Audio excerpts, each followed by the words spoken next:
She smiled at me like nothing had happened, even though she'd left the shredded pieces in the bathtub, the hem, the neckline, the beading I had hand-stitched with my mother, all of it, in a soggy, mutilated heap, soaked with what smelled like bleach and bitterness. I'm Julia. I'm 32. I work in hospital administration, which basically means I solve other people's problems for a living. I like structure, calm, and people who mean what they say. I'm not the type to stir up drama or pick fights. I grew up knowing how to keep things steady, even when others couldn't. But marrying into my husband's family taught me something I didn't expect.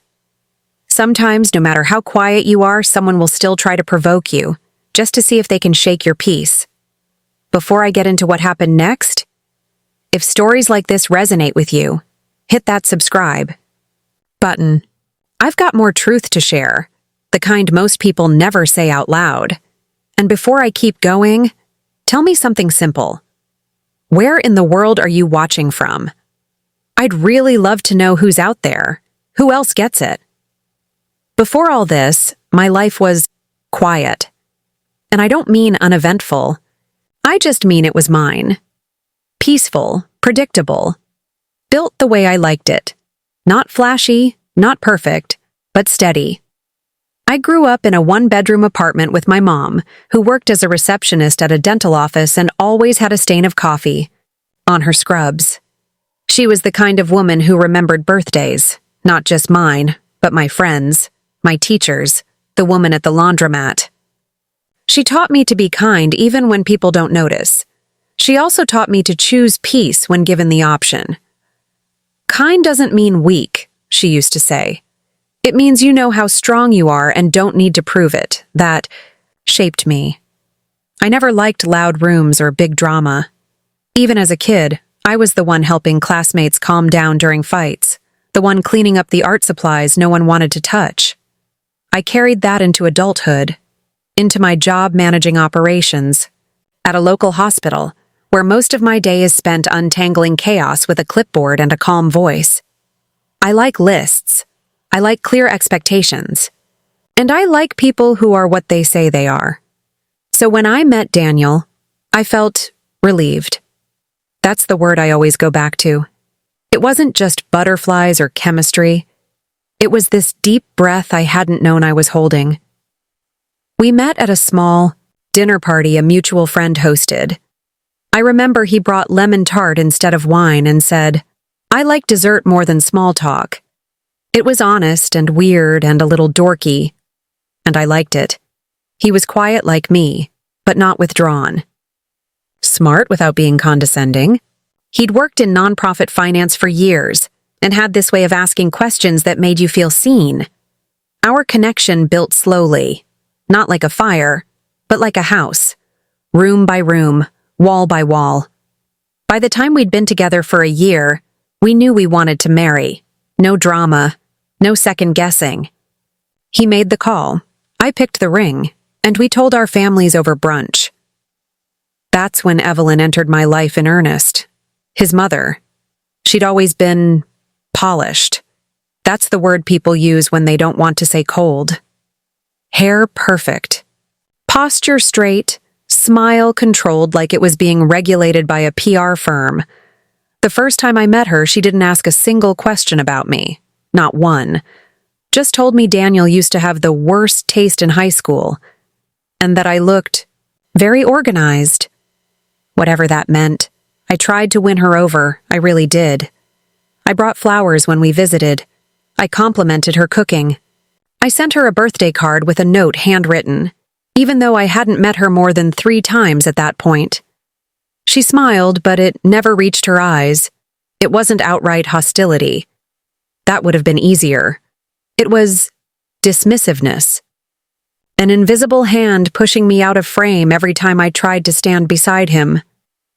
Little things, like how she'd always hand Daniel 2 plates at family dinners but tell me, "You can help yourself, dear."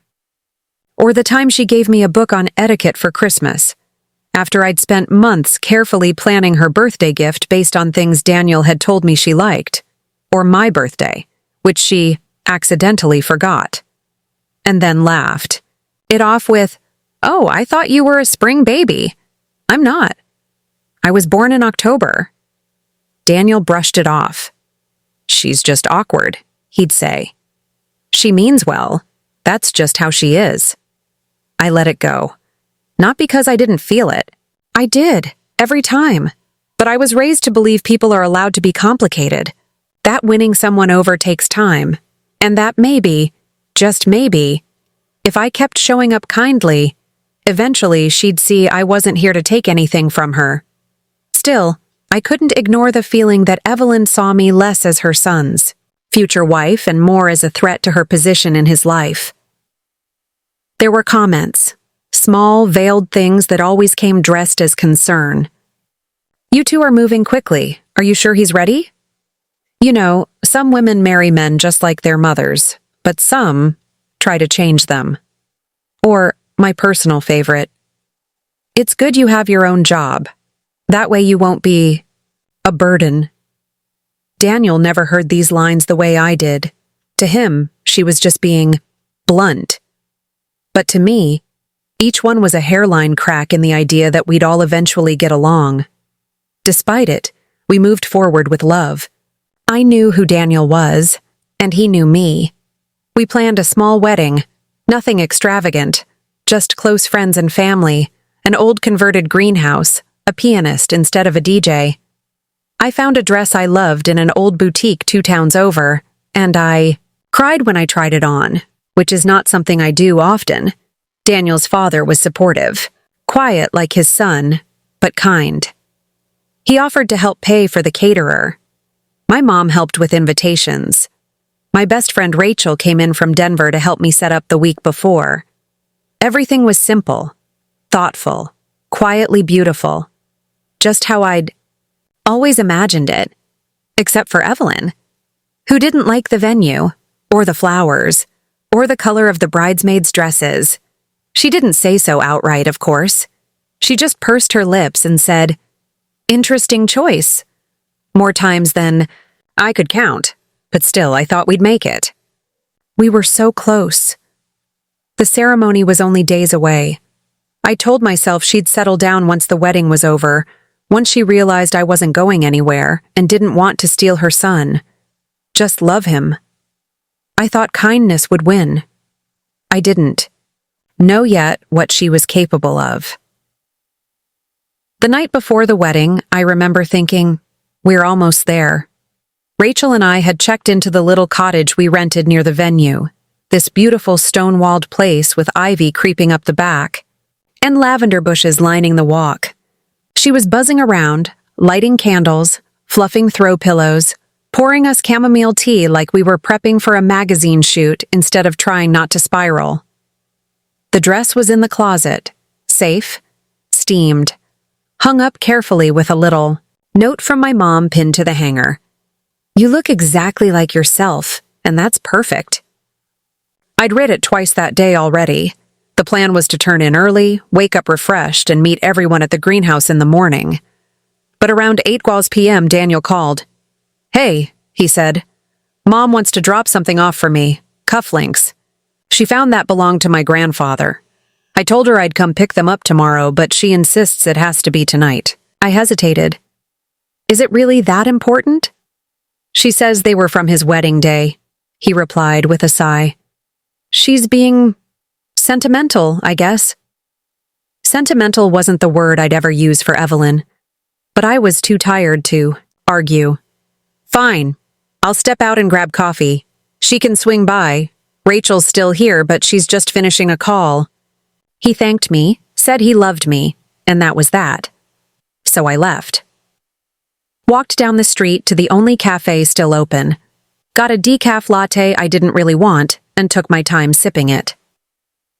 When I came back about 40 minutes later, Rachel was gone. She'd stepped out for a walk to call her mom, and the cottage smelled off. Not horrible. Just sharp, like someone had tried to clean something they weren't supposed to. Chemical. Slightly sweet. Something between detergent and glue. I called out for Rachel but got no response. Then I walked past the bathroom and stopped cold. The light was on. The bathtub was filled with water, cloudy, foamy, and floating on the surface, tangled like seaweed in sorrow, were the remains of my wedding dress, shredded. Jagged edges, beads loosened, ribbons torn. Silk soaked through and turning yellow around the edges. My breath stuck somewhere between my throat and chest. I didn't scream. I didn't even cry. I just stared. At the neckline I'd loved. At the hem that skimmed just above my ankles when I twirled in it. At the fabric I'd promised myself I would save for a future daughter, just in case. I stepped closer, trying to register what I was seeing. It wasn't just cut. It was mutilated, slashed and soaked like someone wanted to erase the memory of what it was and then make sure it could never be worn again. Then I saw it. Tucked in the corner, behind the sink, a bottle of industrial-strength stain remover, the kind used for upholstery, not clothes, still damp with fingerprints. It took me exactly 1 second to know who had done this. 1 second. And a full minute. More to let it sink in. A week earlier, Evelyn and I had been at a family dinner. She was in rare form, tossing out subtle jabs like she was born with a forked tongue. At one point, as dessert was being cleared, she looked at me and said, "You know, some women just aren't meant for white. It's not always flattering, not on every figure, not with every history." She sipped her wine, eyes meeting mine, then drifting away like nothing happened. At the time, I didn't get it. I thought maybe she meant it literally. Color, skin tone, something petty like that. But now I understood. This was about erasure, about humiliation, about control. It wasn't just a dress. It was my dress. And destroying it was her final message. You don't belong here. Not in this family. Not beside my son. Not in white. Rachel came back minutes later and found me still frozen. "Jules?" I turned toward her slowly. My voice, when it came, didn't sound like mine. She was here, while I was gone, and she did this. Rachel's mouth opened, then closed. She moved toward the tub, eyes scanning the damage, then met my gaze. "Oh my God," I nodded slowly. "I know." Daniel came by not long after. I hadn't told him over the phone. I wanted to see his face. When he walked in, he smiled, until he saw the tub, and then he stopped like someone had cut the air in front of him. He stared. What happened? I looked at him, and something inside me went very still. "Your mother happened." He blinked. "Julia, wait. Are you saying she was the only one here while we were both gone? You said she was coming." I stepped out. Rachel was outside. No one else had a key. No one else had reason. He shook his head like he could undo what was in front of him. No. She would never. She couldn't. I watched him come undone in slow motion. Daniel, she did. His silence told me everything. He didn't deny it. Not really. He just couldn't hold it yet. Couldn't bear the idea that his own mother might cross that line. But I'd already crossed it. I was standing on the other side, soaked in disbelief. The next morning, I wore my backup dress. It was simple. Ivory instead of white. A-line, no beading, no lace, just clean lines and a borrowed hair clip from Rachel. As I stood at the altar, Daniel beside me, I caught Evelyn's face in the crowd. She looked serene, perfect posture, red lipstick, and a smile so subtle you'd miss it if you weren't watching closely. But I was watching. She smiled like nothing had happened. Like the torn fabric, the ruined beading, the bathtub full of bleach. None of it was worth mentioning. So I smiled back. Not because I forgave her. Not because I was pretending, but because I'd just decided something in that moment. I wasn't going to let her win the way she wanted to. She wanted noise, outbursts, screaming, tears, a ruined bride walking out of the wedding with mascara, streaks. What she got instead was silence, but not submission, not retreat. What she got was a quiet promise. You may have ruined the dress, but you didn't ruin me. And in the stillness between our eyes, I think she knew. The ceremony itself was beautiful. It really was. The flowers arrived on time. The pianist played Clair de Lune just like I'd asked. The sky stayed soft and overcast, gentle like the air knew we didn't need more drama. But inside me, something had shifted, and there was no going back. I stood there in a borrowed pair of heels, in my second-choice dress, saying vows I meant with every piece of me, while knowing that someone just a few feet away had made sure I didn't feel whole walking down that aisle, and worse, that she smiled through it all. People say weddings are emotional, but they don't tell you how quiet those emotions can be, how they don't always scream or sob. Sometimes they just sit, heavy and unspoken, like a weight behind your ribs. I kept looking at Daniel during the ceremony. His hands held mine gently. His voice was steady. He looked proud, present.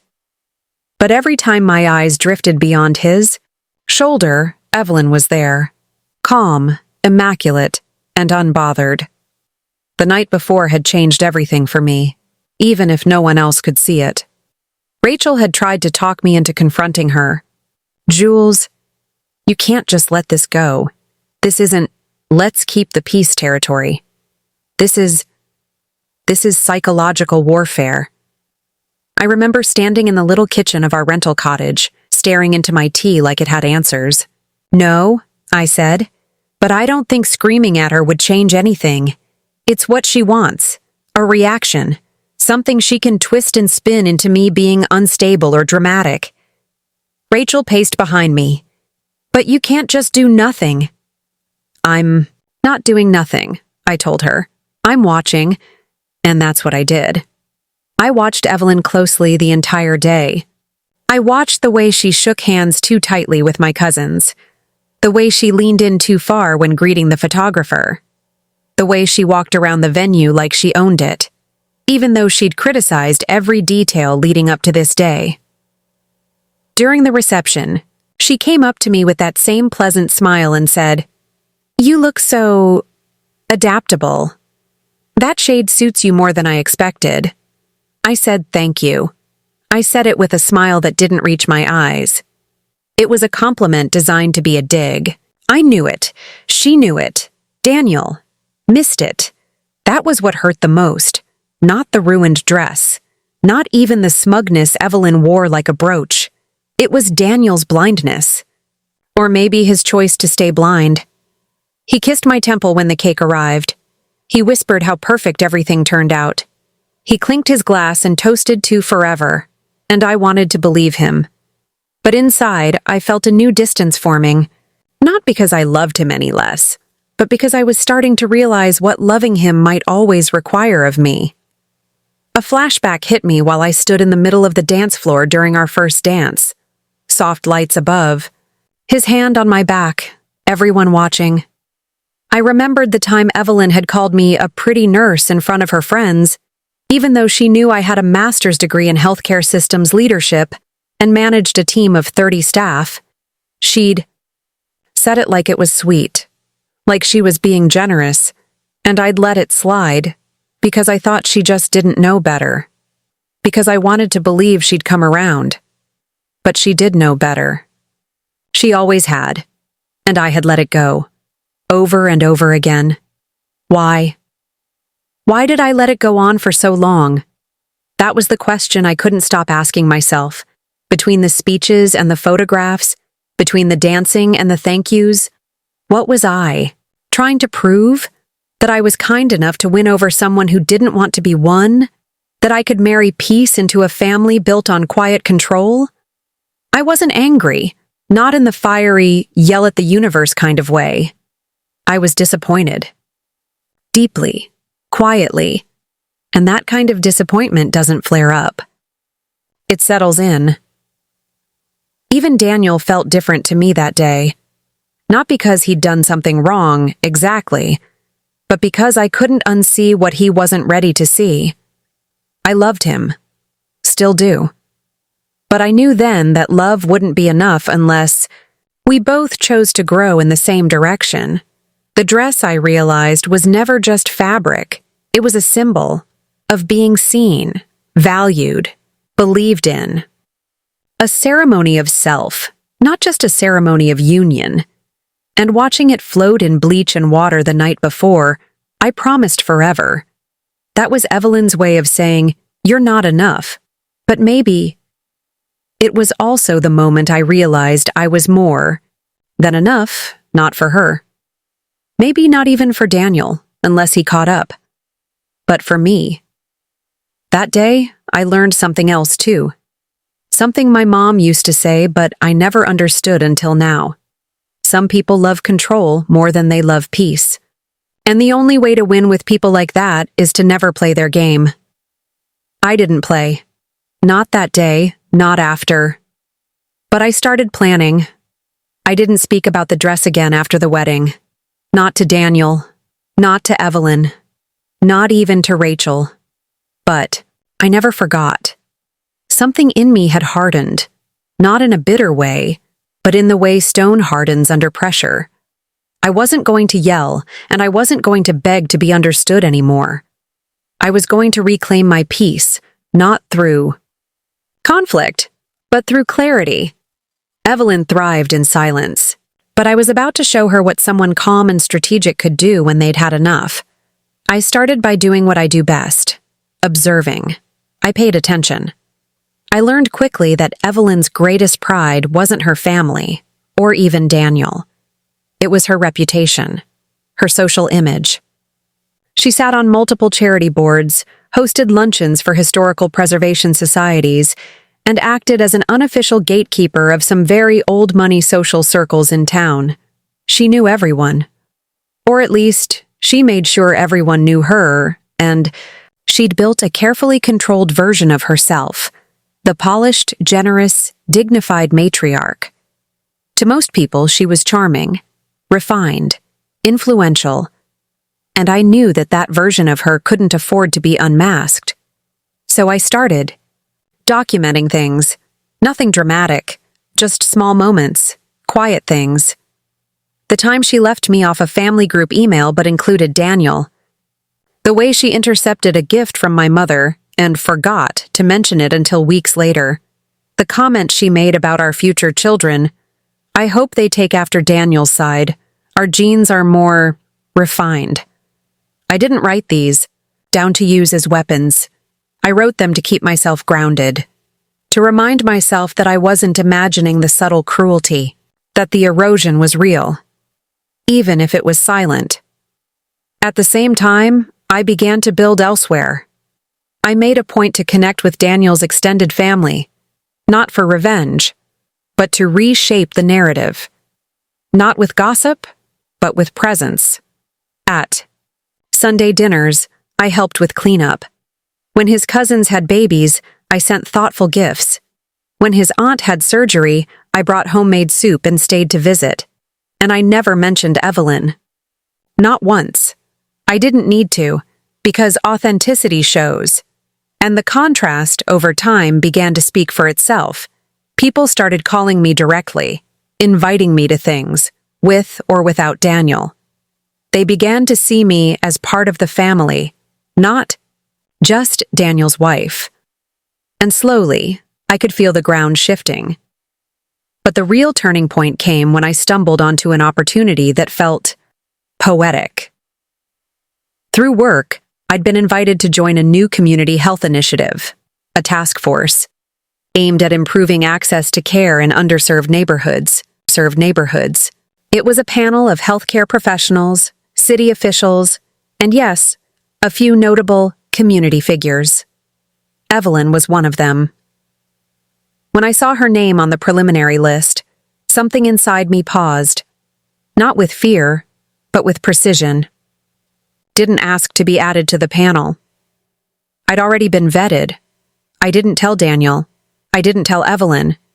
I didn't walk in hoping to prove anything. I just showed up.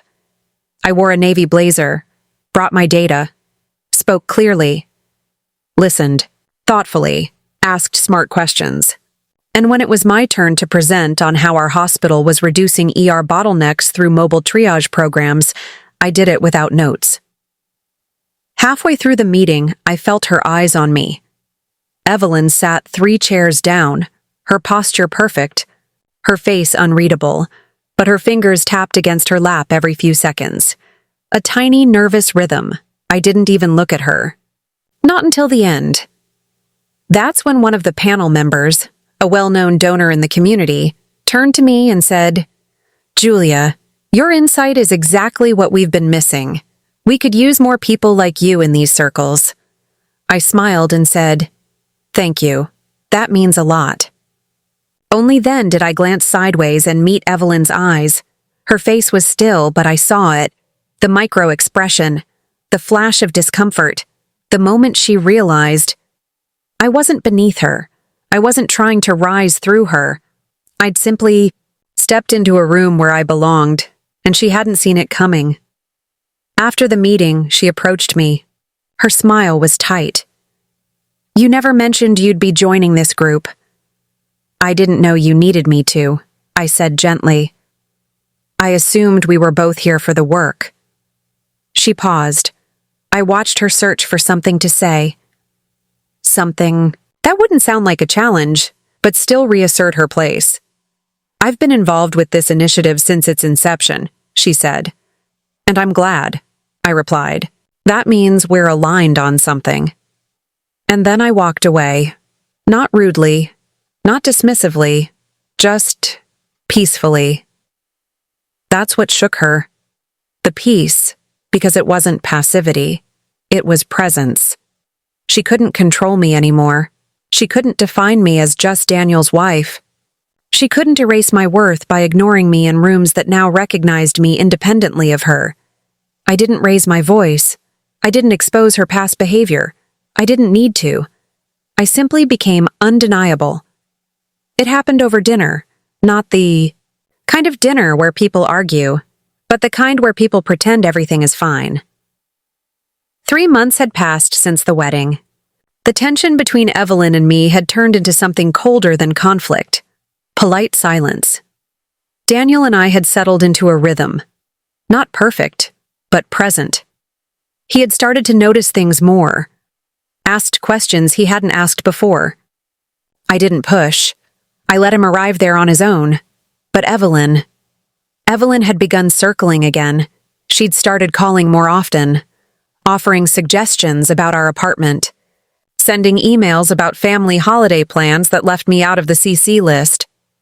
I didn't respond to any of it, but I saw it. And then came the dinner. A gathering at Daniel's aunt's house. Just family. Just enough people for the conversation. To feel public without being chaotic. Daniel and I arrived early, helped set the table, brought a bottle of wine I knew his uncle liked. Evelyn arrived late. Dramatic, but not enough to be called out for it. She greeted me with a kiss on the cheek and said, "That jacket's lovely. Very forgiving in the arms." Which, of course, was code for "you've gained weight." I smiled and said, "Thank you. It's one of my favorites." Which, of course, was code for "you don't affect me anymore." Dinner went on. At one point, conversation turned to the wedding. Evelyn brought it up herself. "It was such a charming little affair," she said, placing her napkin delicately on her lap. "So quaint.